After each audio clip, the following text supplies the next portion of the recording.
Zdravím vás, přátelé, jmenuji se David a.k.a. Doreach a v téhle epizodě bych se rád pověnoval mému falešnému příteli, který z části pomáhal tvořit mé dětství, ale čím jsem byl starší, tím více mě spíše frustroval. Angličtina má pro tohle úplně famózní pojem, takzvaný frenemy, čili přítel i nepřítel v jednom.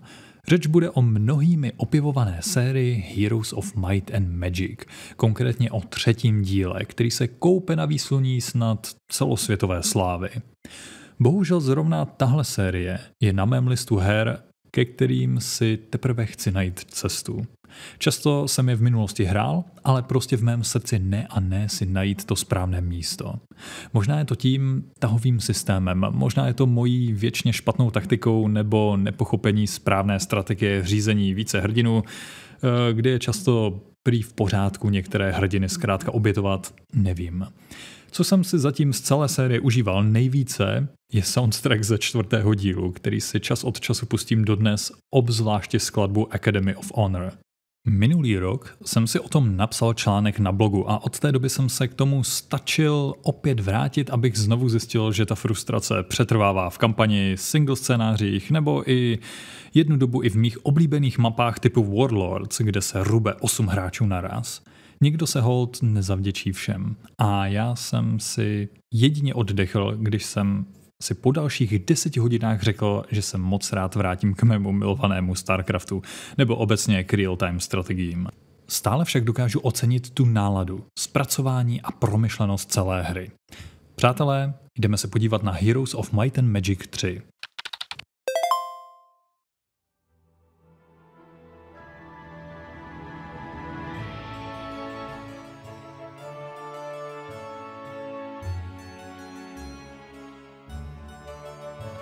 Taky vám připadá, že se čím dál tím více začíná vzpomínat na staré dobré kvality her z 90.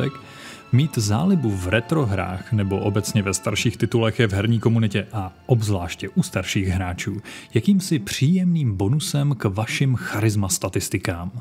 Právě nad staršími hrami se pak rozpoutávají vášnivé debaty nad starými taktikami, porovnávání tehdejších a současných herních mechanik, nebo jak skvěle je předávat tyhle zážitky i dalším generacím, pokud to už někdo dávno neudělal. Heroes of Might and Magic 3 z roku 99 patří k těm pár titulům, jejichž kouzlo odolává zubu času a budou tu s námi ještě pěkně dlouho. A co víc, proces vzniku téhle hry může být i jakási malá učebnice chytrého designu, pevné vize a skvěle sehraného týmu. Vytvořit videohru nebo cokoliv jiného, na kterou s láskou mnozí hráči vzpomínají i po letech, dělají se na její motivy deskové hry nebo i alternativní tituly nesoucí její poselství, to už chce teda pořádnou dávku vášně a důmyslnosti. A co si budem, možná i trochu toho štěstí. Abych byl zcela upřímný, styl hraní Heroesu je přitažlivý a pravidelně se k téhle sérii vracím, byť teda neúspěšně. Jak jsem říkal v úvodu, cítím se tady trochu jako ta můra, letící vstříc ohnivé smrti. Na rozdíl od ní se zase oklepu a pak se zájmem na pár měsíců, nebo spíš po pár měsících zase vrhnu k probádání staronových taktik a tažení napříč kampaněmi. Abych si pak zase oddychl, že to můžu odložit, ale dost už toho. Bylo by dobré si takhle na začátku připomenout, čím Heroes série vůbec vyniká, jaké jsou její silné stránky a proč sakra jeho hráči mají tak rádi pondělky. Heroes 3 je tahová strategie o dobrodružství hrdinů, kteří vedou armády často mýtických jednotek, prozkoumávají mapu plnou surovin, artefaktů a rozličných nástrah, dobývají města a vedou bitvy s ostatními armádami na hexových bojištích. Základ je jednoduchý. Sbíráte suroviny, stavíte ve městě budovy, rekrutujete jednotky jednou za týden, levelujete hrdiny a sbíráte mocné artefakty. Herní mapa nabízí velké množství příležitostí, ale také i možností pro nepřítele. Kdybychom to měli ještě trochu zobecnit, tak stojí za zmínku 3 největší herní hůky. Týdenní rytmus. Ten nutí plánovat výdaje a další rozvoj armády či království. Máte možnost najmutí jednotek, ale vždy jednou na začátku týdne, tedy právě v pondělí. Potom Dobrodružná mapa je plná mikrorozhodnutí. Risknete návštěvu mýtického chrámu pro lepší artefakt nebo se vrátíte posílit svoji garnizónu, je to na vás. Navíc často budete hrát na mapě za více než jednoho hrdinu. Který z nich ale bude spíše průzkumníkem, kdo bude tím správným vojevůdcem a kdo něco mezi tím, na tom pak stavíte celou svou strategii a plán vítězství. A přesně tady se to začíná komplikovat. A pak tu máme ty hexové tahové bitvy, které odměňují positioning, iniciativu a kouzla. Od blind přes chain lightning po earthquake. Výsledkem je hra, která vás učí myslet 2 tahy dopředu a přitom vypráví malá dramata, kdy bylo vybojováno vítězství s poslední jednotkou, s jedním HPčkem nebo vylákání nepřítele za hradby a pak ho úplně rozprášit. Celý tenhle velký skvost, inspirující další generace her, musel ale také někde vzniknout. Režisér projektu David Mulick vzpomíná, že přišel do New World Computing v polovině 90. let s cílem posunout tehdejší umělecký styl série od kartúny k výrazně dramatičtější extreme fantasy. Klíčové bylo tajně najít nového art direktora, kterým se pak stal později Phelan Sykes a s Gregem Fultonem sladil vizuální inspirace. Nechali se tak inspirovat od různých univerz, různých jiných značek a třeba ano, padla i značka moje oblíbená Warhammer. Tým pracoval jen 14 měsíců. Rozumně recykloval Engine Heroes 2, ale přidal zásadní novinky. Třeba podzemní vrstvu mapy, přepracoval magii a daleko robustnější map editor. Ale pozor, většinou, když se někde řekne, že na tom někdo pracoval jen rok nebo několik měsíců, tak rozumějte tomu spíš tak, že pracovali ve velkém presu. Často přes noc a ještě si na ně někdo došlápl. Herní studia většinou nejsou duhou, kávou a pohodičkou oplývající místa. Dost často se jednalo a pořád se jedná o virtuální dílny, které ždímaly vaše nervy a zkoušely sílu vůle. Doporučuji přečíst knihu Krev, pot a pixely nebo třeba i Masters of Doom.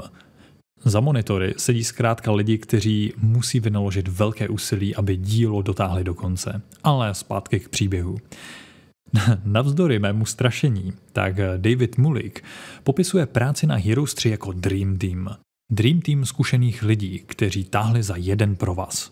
Studio New World Computing tehdy nebyla úplně obří korporace, ale relativně komorní tým, kde si každý sáhl na klíčové systémy. Takže programátoři rozšířili engine, grafici dělali stovky ručně malovaných spriteů a designéři balancovali celé týdny, aby hráči měli pocit, že každá volba má smysl a zároveň své potenciální dopady. Nicméně, i tahle brilantní strategie se neobešla bez pár kompromisů, ale za to ukazuje na to, jak autoři ctili názor a podněty zapálené komunity. Lead designer Greg Fulton pak v rozhovorech mluvil o praktické alchymii designu. Něco se nechalo ze dvojky, něco se přidalo, ale všechno se udrželo na vlně té nálady a atmosféry Heroes of Might and Magic. Důležitá je i jeho zpětná reflexe, kdy největší rozruch kolem Heroesů 3 nastal kolem zrušení města Forge v datadisku Armageddon's Blade. Forge kombinovalo sci-fi prvky s fantasy, takže se tam objevovaly třeba blástry místo kuší. A komunita to trošku, spíš se bouřila trochu. Výsledkem bylo nahrazení za Conflux, tedy za elementální frakci. Dnes to Fulton komentuje s nadhledem jako těžké, ale pochopitelné rozhodnutí v dobovém kontextu značky i fanoušků. Hra měla tak opravdu spíše zůstat u svého čistě fantasy narrativu. Heroes 3 vlastně není výsledkem masivního rozpočtu, ale spíš jasné vize a přesně vymezeného cíle. Zachovat kouzlo tahové strategie, rozšířit možnosti, udělat to celé takové epičtější a dát fanouškům nástroje, aby si hru v editoru tvořili i sami. Proto hra žije dodnes. editor map a silná komunita drží titul naživu už více než 25 let. Modifikace a neoficiální fanouškovská rozšíření tak udržují hry při životě obecně a Heroes 3 rozhodně nebyla výjimkou. Řekněme si hned dva nejproslavenější fanouškovské módy. První je In the Wake of Gods, přezdívané také jako Heroes 3,5. V roce 2001 přišel první velký fanouškovský datadisk. Přidal nové jednotky a speciální zástupce bohů, kteří hrdinům zlepšovali primární statistiky a dokonce možnost ničit a znovu stavět města. Znělo to šíleně ambiciozně a taky to bylo šílené. Kritici si však stěžovali na obrovskou nevyváženost a bugy. Hrát In the Wake of Gods byla tak trochu loterie. Občas se mapa dohrát prostě nedala. Přesto měl své fanoušky a hlavně v Rusku, kde ho časopis Igromania dokonce hodnotil lépe než oficiální datadisky. Dalším je Horn of the Abyss.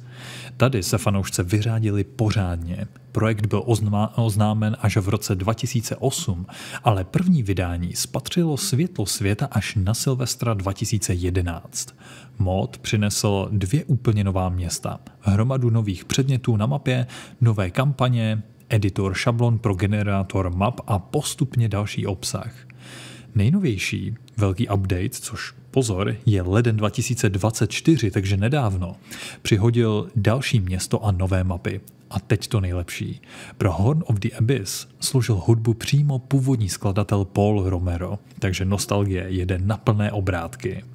Horn of the Abyss navíc obsahuje HD Plus mod, kde je skvělá možnost simultánních tahů v multiplayeru.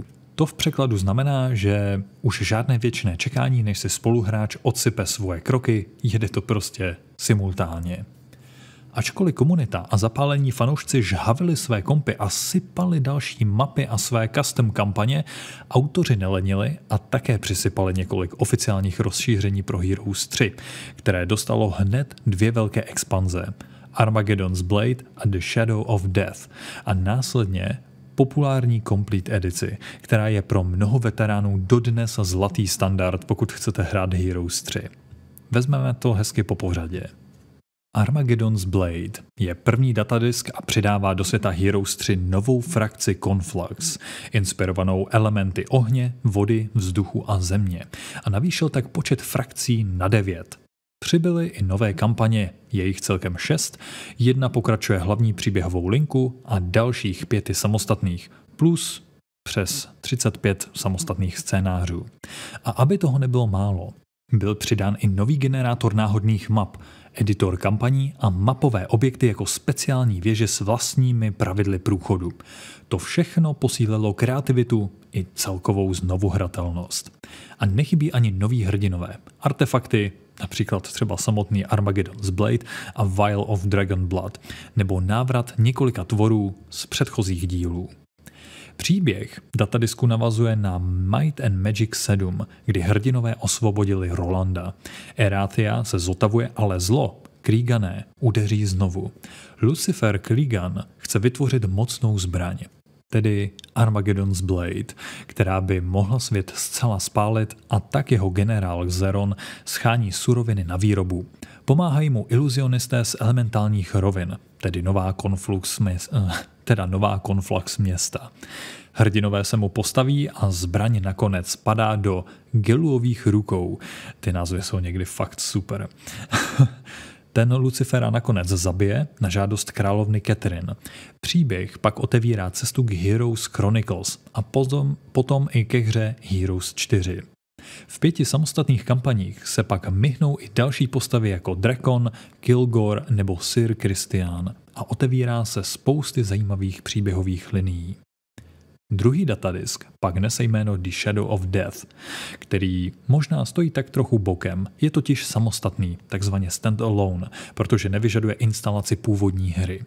Obsahuje 7 nových kampaní s možností nastavení obtížnosti, přidává 12 nových artefaktů, lehké balanční úpravy a 8 nových typů terénů, které ovlivňují morálku, štěstí nebo magii hrdinů. Novinkou je i 5. artefaktový slot pro hrdiny. Dále třeba přes 10 typů teleportérů na mapě. Samozřejmě nechybí ani takzvané kombinační artefakty, což jsou artefakty, které se sestavují z více dílčích kousků. Pak následuje editor map a kampaní, asi jako standardní vylepšení, které by nemělo chybět v žádném rozšíření. Přibyly pak nové portréty nebo nové postavy, například Sandro, Phineas, Wilmar, Yok nebo Gem. The Shadow of Death je prequel, tedy události předcházející Heroes 3 a Might and Magic 6. Hlavním charakterem je tady Sandro, Necromancer, který přijíždí po událostech z Heroes 2. Vydává se za člověka a tak klame ostatní hrdiny, aby pro něj získali kousky dvou mocných artefaktů Cloak of the Undead King a Armor of the Damned. Pak je zbaví odměny, artefakty sestaví a rozjíždí v boje proti bývalému pánovi i okolnímu světu.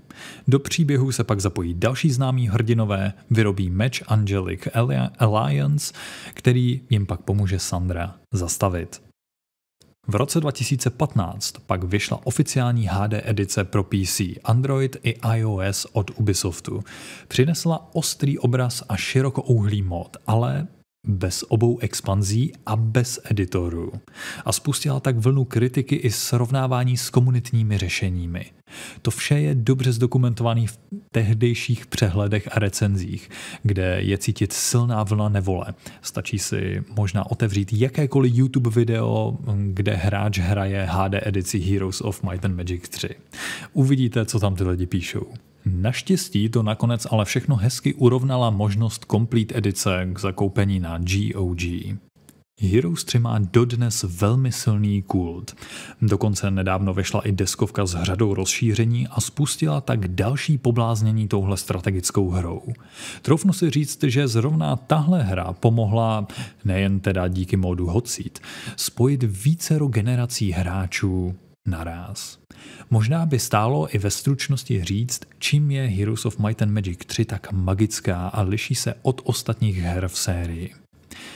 Heroes 3 mají dobrou čitelnost a hloubku. Je tam mapová vrstva, i taktické souboje jsou snadno pochopitelné, ale prostor pro tryhard je obrovský. Trochu mi to připomíná princip jako u šachů. Snadná křivka učení, ale těžká cesta k mistrovství. Potom je tady silná identita frakcí, od rytířských hradeb po nekromanty. Každá frakce má jasné fantasy téma i strategickou odlišnost. Vlastně každý si tam najde to svoje téma, které k němu promlouvá nejvíce. Potom je tady tempo.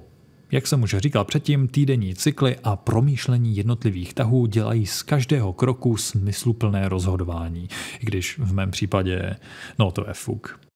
A pak tu máme už mnohokrát zmíněnou živou a kreativní komunitu.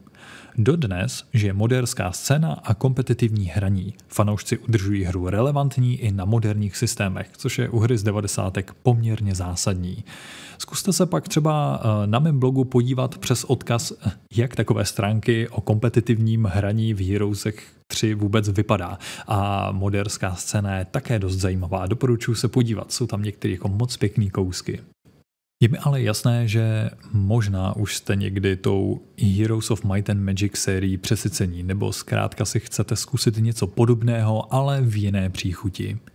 Heroes, podobně jako jiné značky se silným otiskem, dali solidní stavební kámen a duchovní inspiraci podobným zajímavým titulům. Nejslibnější nástupci žánru jsou třeba Songs of Conquest, což je možná nejpřímější moderní podsta Heroesů. Jedná se o tahové dobrodružství na mapě, taktické bitvy, silná umělecká stylizace a samozřejmě živá podpora. Tvoří tak skvělý návrat ke klasice i pro nováčky, kteří Heroesy 3 nezažili nebo si je ještě nezahráli. Navíc tato hra se dá hrát snad i na mobilech. Mám dojem, že na Apple Storech a Google Play to tam najdete, což je na cestách celkem příjemná kratochvíle.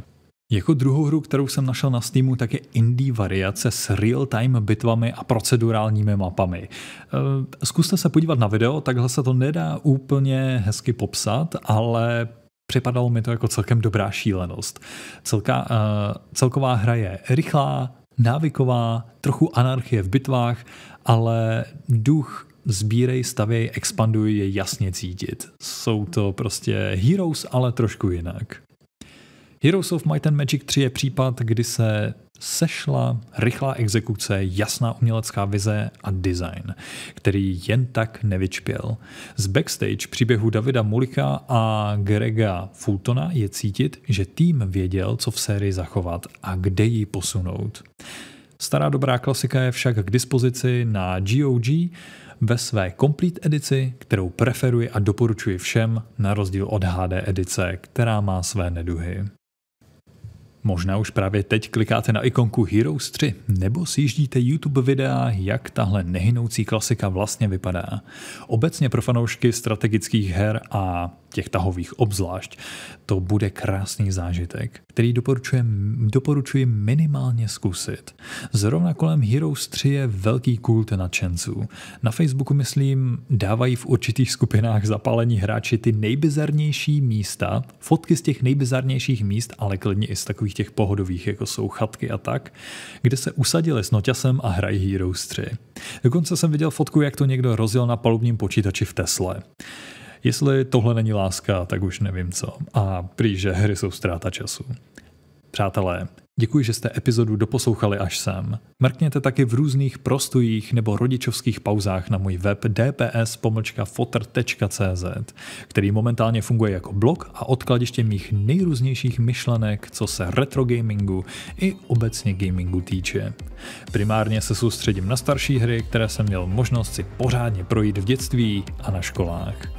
Přátelé, ještě jednou děkuji, mějte se krásně, pravidelně sejvujte a uvidíme se zase příště u další epizody.